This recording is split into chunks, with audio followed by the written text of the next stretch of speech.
One of the biggest questions for investors for the rest of the year is, are Jerome Powell and the Federal Reserve done raising rates? Rates are killing the economy. They're killing people's ability to buy homes and get car loans. Are they done? An executive from Goldman Sachs just went on CNBC to tell us what he thinks about Jerome Powell and the Federal Reserve and whether or not they're going to continue to raise rates. I want to watch this video with you and give you my thoughts at the end of it. Let's check it out. Tony Pasquarello, Goldman Sachs' head of hedge fund client coverage. He joins us back at Post 9. It's good to see you. Welcome back. Hey, Scott. So you put out a note, usually Saturday mornings, which a lot of us get and everybody reads, right? Last week, the headline on your note was the path of least resistance was likely higher. Ugh. I come here on Friday and I'm like, uh-oh, what is he going to write now? Sometimes you get the bear, and sometimes the bear gets you. Yeah. The path of least resistance was lower, not higher. I'd say a few things, I think, in terms of trying to understand what's playing through in the market. One is, I think investors are holding their breath around a very fragile geopolitical backdrop. I'd use the same word choice as it relates to the bond market. I think stock operators are holding their breath as it relates to interest rates. And then the third piece is, and this is where I think we were surprised about the setup, mega cap tech earnings, clearly a net negative for the market. So we can impact any one of those. Has the game changed as a result of that? I don't think so. I mean, I think if we sift through earnings quality itself, the quarter was fine. It's true for the companies who were in question this week. I think it's more broadly true of the index. So the percentage of companies beating final estimates was higher than normal. I think the challenge was twofold. One is, I think it's hard to disassociate that local price action from the broader risk-off narrative. I think sometimes the acronym, the PAC of those stocks, moves as a group in a risk-off or a risk-on context. I think the other piece is, if you didn't upwardly revise 2024 guidance, the market punished you.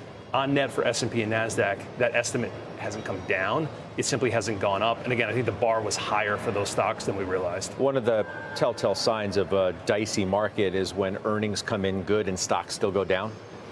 How problematic is that? Well, I think that tells you a good bit about flow of funds and positioning. And what I'd say on that front is we've had a very busy couple of weeks in our franchise. I think the systematic trading community is trading around a record short. I think the fundamental community have been in sell mode. So if you look at our prime brokerage data, length held by clients is at a 3-year low. And on top of that, and this is where things will improve, you've had a corporate community who have been in back blackout mode that is starting to turn in the other direction as companies report. So I do think the technicals get better, but they've been very difficult over the past couple of weeks. If I shouldn't give up the ship, which is the sort of the way we teased you, what's the most important or powerful catalyst for reasons that we shouldn't to still think we could have a move between now and the end of the year? So if I were to sketch out a bullish call for November and December, I think it's three things. I think it's one is growth remains strong, but not too strong. So here's what I find so interesting about the world we live in. If you and I were sitting here in August, the consensus estimate for Q3 GDP was 50 basis points. We know from yesterday Q3 GDP was not 50 basis points. It was 10 times that. It was 4.9%. Right. What happened along that path? Well, S&P sold off 3 handles. Why? Because the long bond backed up 75 basis points. And so that, again, that cat and mouse game, I'll use that word choice again, has been very difficult for the stock market. So I think one is, if growth actually slows down a little bit, which is our expectation, in a way I think that will take down the temperature on the rate market and the equity market will breathe more easily. So you're more apt to say that bonds are yields are in the peaking process. I would hope so. I mean, the front end's been very steady, so that's been helpful. The back end is where people have been nervous. That's been the most disanchored. An open debate about how we're going to soak up all this duration next year. But again, I think we go from a 5% run rate in GDP to a 1 or a 2% run rate for GDP. I actually think that's a more friendly temperature for the market. And then the second piece alongside earnings would be flow of funds. And again, I think the market is probably sold out. I think positioning sentiment is about as negative as it could be. And I do think the corporate bid is usually very forceful in November and December. I don't want to make too much of market seasonals. You seem I feel kind of funny talking about it in this context, but typically November and December comprises the best 2 months of the year. Does Powell give us some kind of Halloween surprise next week that we need to be cognizant of? What are your thoughts around that meeting? We think they're done. The market thinks they're done. Done fully. Done with the cycle. I think the rhetoric from the committee suggests they want to be done. Now, you've pointed this out. I think Powell has been able to sit back a little bit and let the market do the work for him. So if you look at our financial conditions index since the summer, the backup has been equivalent to essentially 75 basis points of rate hikes. That might be appropriate given how strong the economy's been.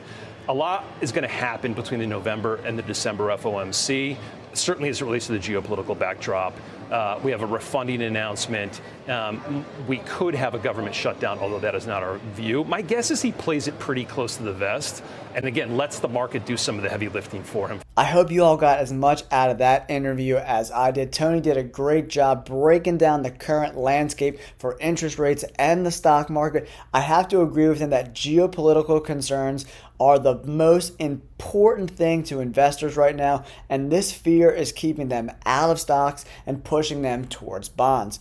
The 2-year and the 30-year are both yielding over 5%. So why would you go into the stock market and risk potentially losing your ass on stocks? I know me and a lot of growth investors have been getting crushed over the last 2 years. You go into the 2-year and the 30-year, you get your 5%, pretty much risk free. Get that cash in your pocket and you can sleep well at night. So how do we navigate these conditions going forward, especially when big tech's earnings were really, really good? I looked at Meta, Google, and Amazon. They all had killer earnings, but since they did not raise guidance to some crazy level in this conditions where you don't really know what's happening, they kind of got punished. I think the stock that's up is Amazon. Everyone else has kind of sold off considerably. In my opinion, I think Google is the best buy when you look at a PE ratio, you look at the earnings per share, and you look at the overall business model. I like Google by far the best.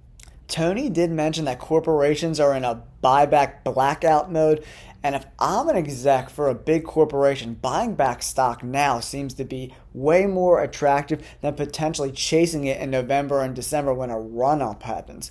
If you can buy your stock at a 20 to 25% discount over the next 3 months, I mean, that seems like the perfect time to start buying back some of your shares of your company.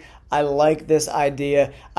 I agree with him that the selling is pretty much peaked. I think we're at almost max fear, not quite max, in case like another war happens somewhere else or something insane happens. But I think we're getting to that point. So, do I think Jerome Powell is going to raise rates next week? No, I think he's done raising rates. I think him and the Federal Reserve have peaked at this current cycle. But that doesn't mean rates are going to come down anytime soon. He was talking about GDP being at 5%. And that number being so high is going to keep interest rates inflated for a much longer period of time. And as we see GDP going into 4%, 3.5%, in that range, 2.5%, then we're going to see interest rates kind of come down congruently with where GDP is. If GDP stays high, interest rates will stay higher longer. So that's my opinion, guys. I hope you got something out of this video. If you did, hit that like button, subscribe to the channel, and we'll catch you on the next video.